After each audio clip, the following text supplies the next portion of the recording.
Miroslav Naskov here, founder of minD and co-founder of donde. I'm an architectural designer that believes in control pure design that boosts experience and evoke nature. I was born in Plovdiv, city in Bulgaria, when I grew up in a very lively neighborhood with a lot of children around. I remember during my young years, I was quite creative and ambitious kid and was very curious about my surroundings and the environment around me.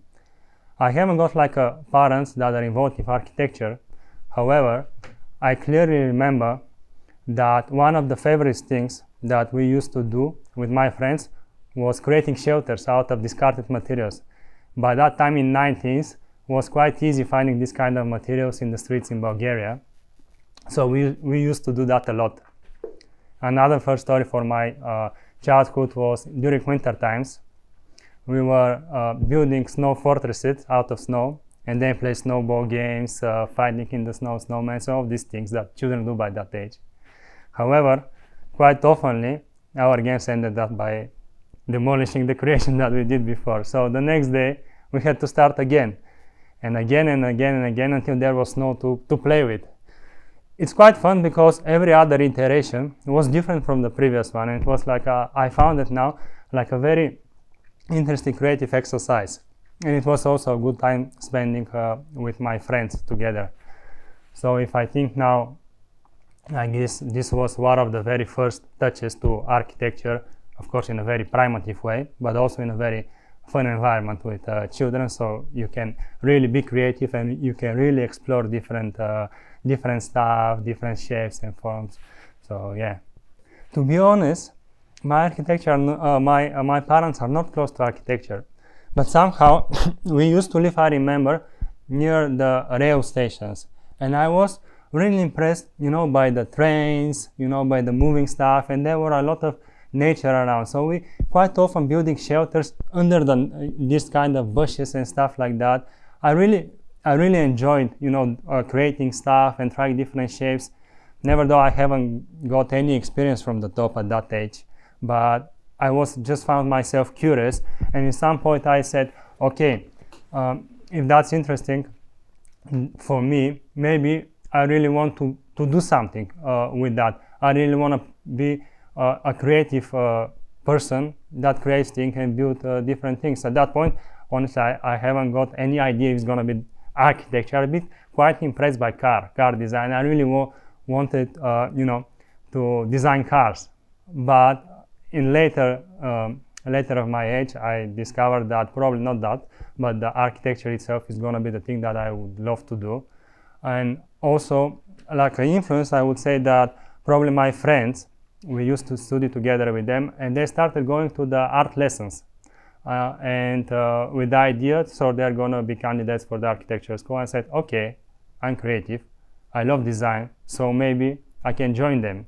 And so this is actually how the idea of studying architecture came alive for me.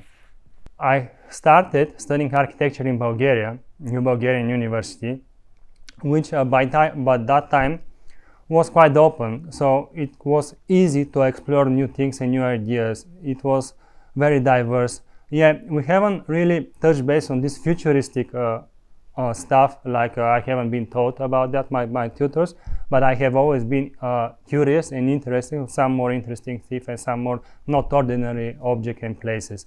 So I started doing research about how can I, let's say, find a workshop or tutorial about how to do more interesting shapes and form. And this is how I started gaining engaged with more futuristic architecture. In Bulgaria, as I said, at that point I was one of the people who were interested in trying new things, exploring new futuristic design. By that time there were not that many people willing to do so, and then there were not that many resources that you can learn from. However, I've been on a workshop where a Bulgarian girl that have studied in the DRL told me actually about the DRL, and she explained me what it looks like, what are the daily basis work at DRL, how does it work. So I said, okay, I want to check this out. So this is how I been, the fire to DRL and come to me, and I came to London, visited the open day. I remember the first thing, it was like visiting the final presentation, and I saw so many people there looking at the students, and the students were like doing like a great work, and I've been very inspired by that. So this is how I said, okay, it's my thing. I want to try to be part of it. Yeah, of course, in Bulgaria, I had teachers that were inspired me. I had a teacher who told me about Christopher Alexander's idea about how we can combine patterns and how we can, in one area, we can have diversity of functions and entertainment and different bullet points that people can not only work from one place, but that can also can spend time together, can relax, can play games and stuff like that. So this was like a good advice from my Bulgarian teachers. Nowadays, more and more Bulgarian people are up to the futuristic design. Bulgaria Zaha Hadid is a very famous studio that influenced a lot of people. And recent years, more people are eager and brave to try achieving more interesting and futuristic design.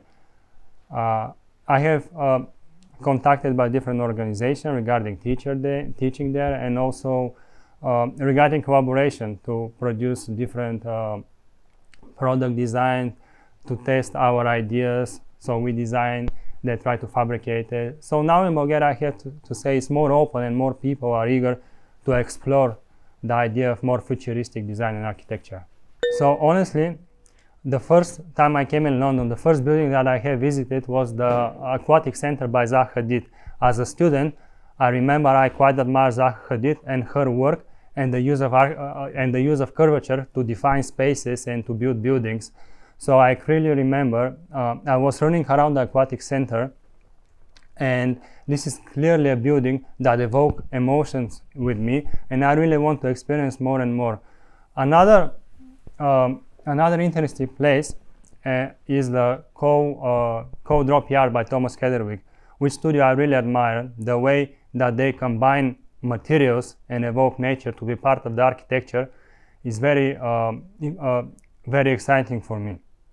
Co-Drop Yard is one of my favorite places that I visit here in London. I love to spend my time there with friends, with family. Yeah, and also during my educational studies, I was lucky enough to meet very inspirational people. At the AA, I've been part of Patrick Schumacher's studio, where I learned a lot from him.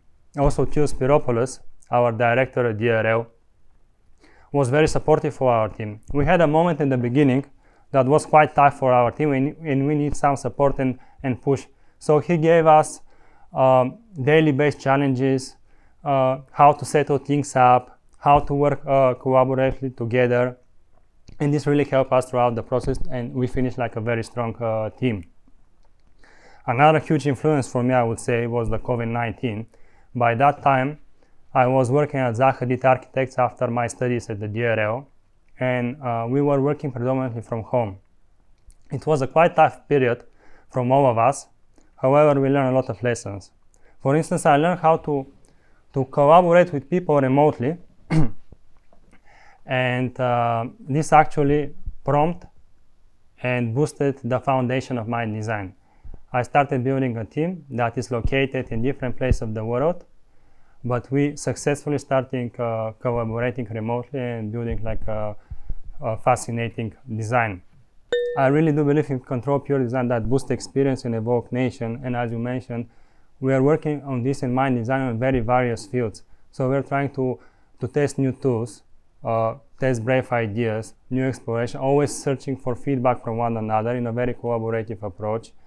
So one of the things that we are building is actually a product design series that we test different materials from wood to steel, different techniques, CNC machines, handcrafting, 3D printing, polishing, and all of that things in order to produce a high-end quality design. I have to tell you, it's not easy to produce a product. You have to learn how to be patient. The patience is very important. Also, you have to allow yourself to make mistakes and failures. So I always remember how long does it take for a CNC machine to carve a stainless steel, just waiting for ages there. So we are also trying to do not only digital but physical. Another huge goal for us is the creation of Dome World, the platform that blends physical and digital spaces, offering a hub for creative individuals to share, play, learn, and earn. There, we work with a very diverse team. We have architectural designers, game developers, Unreal Engine generalists, entertainment and media producers, fashion designers. As you can see, it's very diverse. So we work in a very collaborative way where we are seek feedback from one another. I remember once we have designed a very beautiful place, a lot of seating, a lot of lighting. However, one of the team said, okay, it's a very beautiful place, but as a gamer, if I have to spend time there, I would probably get bored very easy. Which actually give another perspective on how we create our design, not only beautiful, but also be engaging. So I really push for this collaborative approach that refine the product and create design that evoke emotions. Never mind, is it a digital project or a physical one? We are trying to mix the two, like having like a digital environment, but eventually you can access some of the objects which are there in the physical world. We are aiming and we are really believing in a futuristic and brave vision for architecture, but at the same time we are acknowledging the past. For instance, we are working on a heritage building at the moment where we have to keep historically important elements while giving it a new touch and new life, contemporary touch and a new life to the building. So during this project, we learn a lot, we gain a lot of knowledge because we are collaborating with different specialists. We have archaeologists, we have conservators, artists. So it's a very, very diverse conversation, but in this conversation, you learn how to refine the product and to build like a high-end design piece at the end. So never mind it's digital, physical, new or old, we really do believe in this collaborative approach that really boosts the project and really, evoke emotions in people when they experience our work. As a young studio, you can imagine that it's quite dynamically growing and shrinking. So at mind Design, we have like 3-4 people that we are continuously working together with different skill set.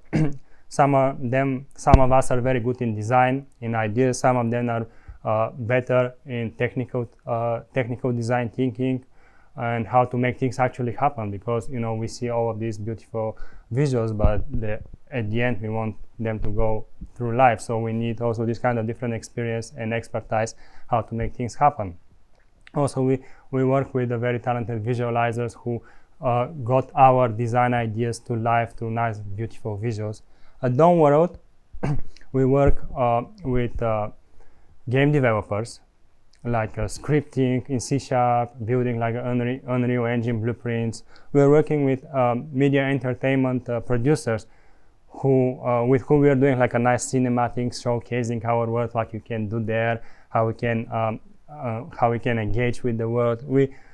We also collaborate with a fashion designer who is actually doing like the clothes for our avatars, the appearance. So if you go, let's say it's open on Steam now, if you go, you can choose, how your avatar could look.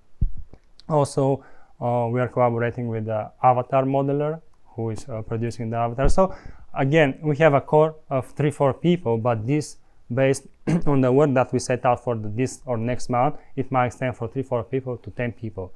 So it's a very dynamic, shrinking and growing team at the moment. So naturally, I'm a very active person, and I really get bored easily if I get nothing to do and nothing to engage with. And as I said, while working at Zaha Edit Architect, I learned how to work collaboratively remotely, which really helps for a young studio to get started. So we had members in London, we had members all around the world, and we were able to work during Zoom calls, virtual meetings together, and to push our ideas. I think it gives like quite some will and quite some braveness to start doing this during the pandemic period. However, I think it's a great decision, and nowadays we can see the consequences because like we are starting the day with a lot of team meetings at my design, brainstorming about ideas, sharing knowledge, seeking for feedback, sometimes even like talking about the weekends.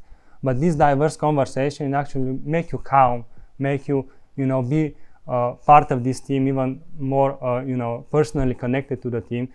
So in this way, we set up goals that are not easy to achieve, but because we have like a very strong team, we are working for them and achieving them. I also really love breaking my working day with a refreshing workout, which actually quite clear my mind and help me stay focused for the rest of the day, where we talk with my partners in the North America mostly about the foundation and creation of World, this platform that blends physical and digital spaces. So it was a brave decision to leave job and to found a studio, but I have to say by that point that was the best decision that I ever made. And the people around me helped me really, like my family, my teammates, helped me to achieve, or helped me in the way achieving my dreams for a successful design studio that brings like design that evokes emotion and boosts experience. So I would say an audience, for me what I've seen is like creative individuals who who are really inspired by the work that we are doing, and somehow they want to take part of it in this kind of movement and this kind of ideas of doing this kind of futuristic and design that evoke emotions. So creative individuals for sure are interested in our works, and we get like a very supportive feedback from them. Also, we've been connecting by educational institution because we're proposing like a future vision of education, like more immersive education based on experience, and you live through the task. You not just like solve the task, but you really live through the task while you are solving them. So educational institutions are also interested in our work. Plus, this digital platform that blends physical and digital space is also very interesting for a corporation for which they seen that they might use it for a team like tutorials and team learning, so how they can educate their big teams in this kind of environment, because it's more accessible. It's it's more accessible and it's more excitement. So the team members are really willing to be involved in that. Who else? Yeah, I think that mostly. Also like freelancers, right? Freelancers are also interested, taking part of what we are doing, or at least in the future gaining and benefiting for the environment that we are giving to them, because they can share their ideas there, they can showcase their product, their knowledge, and this would actually help other people to see them. I do believe that it's very important to have a synergy between the designer and the client.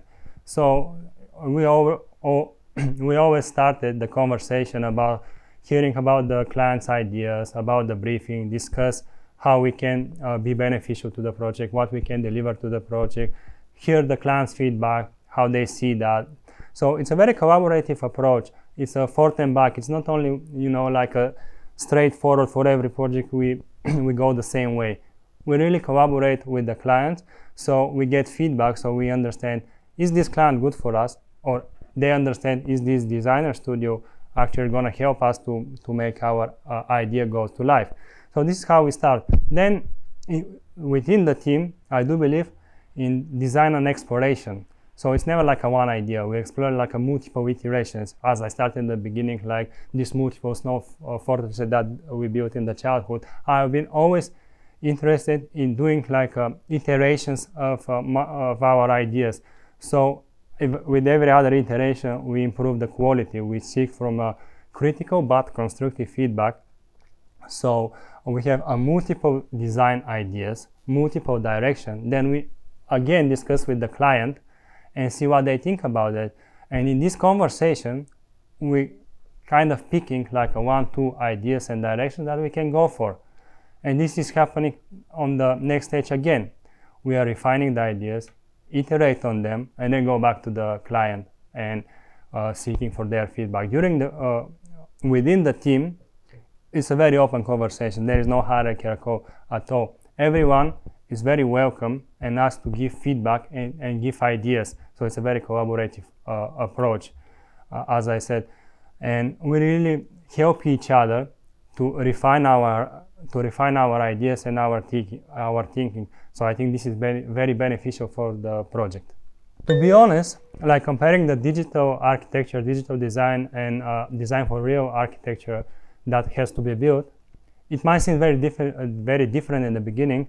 However, on more general view, is kind of there were very similarities.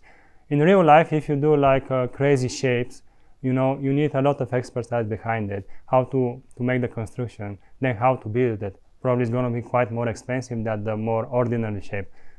And when you think, it's actually the same in the digital design. If you do like a very brave shape and brave architecture, then when it goes to the game engine, it starts to be like very hard. The frames per second are getting low, so the performance of the machine, you need like a very strong machine to support your game. So you have to think about the same thing, how to optimize your design and how to make it work in the real life or in the game. So you have to think how you can clear the geometry, how you can make it work on different set pieces. So when you see, let's say, one part of the geometry, you don't see the other. So you don't have to render the whole geometry. So you have to eventually cut this geometry, right? Which in the real life, what we are doing, we have this curvilinear shape, but then you're building out of, like a triangular panels or something. So you have to parameterize it and to flatten the geometry. So what I want to say? There are a lot of similarities in the thinking. There are a lot of differences, as you see, but in the thinking is the same mindset. You have to think not only to design beautifully, but also to think how to make it work. Back to the comment that we received that our design is beautiful, but it might get bored. Same in real life, right? If you do something just because of the superficial and the shape, you don't really achieve anything. If this design, in my opinion, does not bring like emotions to people, how they live it doesn't make any sense. Same in the digital. If you have like some nice, beautiful building, but when you're like your avatar, it doesn't see just one continuous white face. It doesn't really feel the beauty of the design. You have to just see it from aeroplane or from a drone, right? So this kind of door scale or this kind of avatar scale is very important to really experience the design and the architecture, how we can really access it. Because when you're on a plane, you can see it, but how many times you're on a plane, right? And how many times you just walk? For instance, in the city, what I only experience like a wind and a glass facade, which is not very exciting for me. So I think the mindset is kind of similar. Whatever you do, you have to think what you bring, what your design and your work brings. So I do believe that it has to be like evoke emotion and boost experience. Whatever goes out in the internet, somebody is gonna copy it. It's like you can never like put boundaries. You cannot patent everything. So whatever, you have to be aware that if you want your ideas to go to more people, you have to put them out there so they are around the media, right? However, you have to be aware that if you do that, for sure, if what you are doing is something spectacular, somebody is going to copy it. So I don't really believe, and I don't think that you have to be that much frustrated about what is going to happen if I put this out there, if somebody is going to copy it. We actually, seen a lot of our concept design about houses, some kind of shapes inspire, being built already by different studios. But I think that's actually nice, because if we inspire people, this is what we are aiming for. So I don't have any, I really don't think that you have to be that much stressed about the authorship, because you have to just believe in what you're doing, put it there, and then if you inspire people, that's great. If you're completely copied by someone, that means that they really appreciate you, so to copy you, this means it's the highest possible form of appreciation. I really do believe the ordinary shapes, they do not gain a very much experience and attention through people. So nothing in nature is like a cubic or ordinary. So everything is like a curvilinear, imperfect, and has its own identity. So the curvature is a tool that I've been inspired, as I said, from Zaha Hadid, from Gaudi, like a Casamigos. is something that is very inspirational for me. So I gain on this, and we try to give our own touch on how we can use curvature to define spaces. What we are trying to do is not only use curvature, but also bring the nature in. So in our design, what you can see in our concept, always the nature and architecture are intertwined together. They work together in a very harmonious way that I really do believe it really boosts the experience and the tranquility in the users. So this kind of transparency, embodying the boundaries between architecture and nature, between inside and outside, is really helping human beings to be more relaxed, more calm, and to feel more in nature, not just in a building. Yeah, you're actually inside the game. However, if you imagine yourself as avatar, and many people leave the game as their avatar, no, they don't think I'm on the computer and I'm just watching the monitor. They feel like I'm an avatar, I'm a superhero. So I go inside, and actually what they see inside in our space, they see a lot of nature, which is penetrating inside the architecture and becoming part of the architecture, like a continuously kind of guidance from nature to architecture, and then go out. So you go from nature kind of very smoothly, you go inside the architecture when you still see like a natural materials like a wood, stone, beautiful lighting, and then you see a lot of plants, and then you go out and you see nature again. You see like a nice views all around the architecture. Is like a very open, as I said, blurring the boundary, transparent facades and stuff like that. So never mind is it digital on physical. I think the approach, if you really try to invite the nature to be part of it, people really gonna appreciate it, because as I say, in the games, people, I think that they live through their avatars. So I see it more as an extension. As we said, we are not working only digital. We work on blending physical and digital spaces, where we see the digital like an extension of the physical. So this is what I think how the digital environment can actually extend and be beneficial for the life of human beings. Well, honestly, I've been keeping my very close to the academia, especially the DRL's course and the EAA, and I feel continuously inspired by students, by their aim, by their huge goals, by their ideas. I think staying close to academia is something crucial, and it really boosts my creativity. I have been approached by different organizations regarding teaching. However, I think it's very important first to gain practical experience in architecture. Then you really be more beneficial to the students and what you can give to them. So I definitely see myself one day teaching and be directly involved with academia, but I think like practical experience, you really need it to be like a better tutor or teacher. I always cherish and remember the first time that I entered the DRL studio. I've been stunned for a moment and just look around. There were so many models all around it. I haven't seen any drawings, just an amazing object all around me. So I said to myself, I want to be part of it. I want to take part. And I was eager to go and look all of these models around. There were so many models, different materials, different scales, different techniques of how the students produce them. And this space is very lively, it's always evolving. And every year new models are born, new ideas are shared. I'm very proud to see our model here nowadays. And I think this kind of seeing these things that, yeah, they're real, but they're for now just ideas, right? So I think all of these models can be really alive in a digital space. It's a nice link between digital and physical. So if some of these amazing models are alive in the virtual environment, then people can really experience it, as we talked in the beginning, right? So it's like an extension between the virtual and digital. I think it's very important for navigation, to understand the place better, because just things flying around, you can be a bit stressed, you're not oriented where I have to go, what I have to do. It's like things all around me. So that I think what is important to, at least at the beginning of this development of the digital and virtual spaces, to keep the connection between the real and how human beings orient in the real environment. I think that's a very important link to maintain, or how we orient in the virtual environment, right?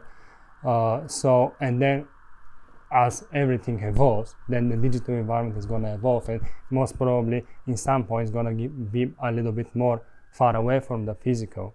But at the beginning, it's very important to people to be comfortable inside, to get like a very strong connection between real and digital. So I see it now as more as an extension.